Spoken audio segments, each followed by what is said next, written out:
My name is Juron Bradley, and I lead the clean energy focus team for BASF in North America. So for solar, we are involved in many stages of the value chain for solar. So if you start at the very beginning, I'll go through some of them. We have wafer cutting fluids. We also have etching and texturizing materials for cells. We also have metal paste and inks. Then if you move down into the cell and modules stage of the value chain, we have plastic additives, which can be used in encapsulants and back sheets and front sheets. We also have, we're developing some materials, plastic materials, to replace metals for framing and for mounting, also for junction boxes and connectors.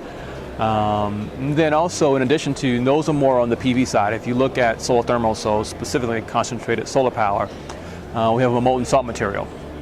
And the great thing about that is with thermal energy storage, you're able to provide energy on demand when you want it the most. So we have that. We also have some concrete additives. So if you look at a large-scale utility plant, specifically for CSP, I mean, there's a lot of concrete, so there's a need for concrete additives. And so that's just a snapshot of some of the things that we have already. But of course, we're also looking at next generation materials and needs, and so we have stuff brewing behind the scenes as well. Two that I would say are pretty exciting. One would be the molten salt material. If you talk to most people that are in the concentrated solar power space, they're really excited about the benefit of having thermal energy storage. So that's really important. So being able to provide energy even when the sun isn't shining is a great value proposition. So that's one thing that's pretty exciting.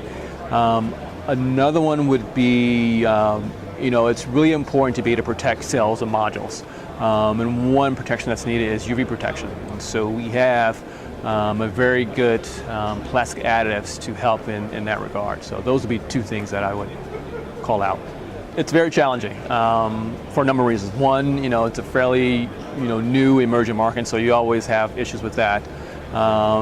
Also, the issue of having to deal with government policies and subsidies being such a huge impact on the market, and so if you follow politics, it's hard to predict what's going to happen, each election cycle. So,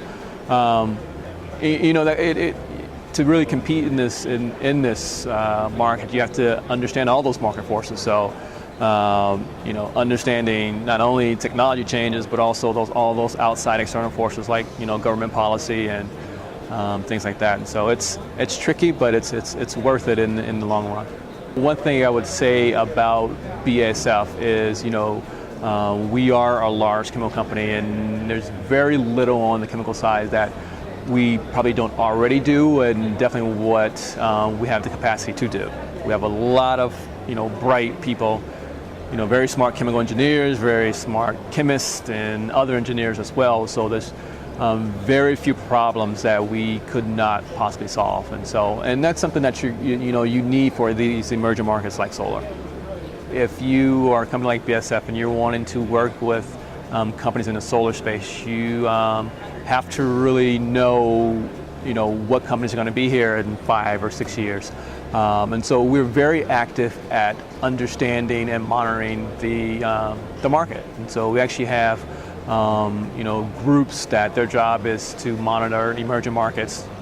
Who are the major players? What's their financial situation, their technology, market dynamics, and everything, just to make sure that if we're going to go out and form a JV or do some development work with someone, that is going to be beneficial for both parties and that they're going to be around in a couple of years. But we're very excited about solar in North America, both PV, but also concentrated solar power as well. Like, that's one of the go-to markets for CSP is the U.S., and so we're really excited about that. It's definitely a growing market. So it was about 1.8 or so gigawatts in 2011, and it's if you talk to a lot of analysts, it's one of the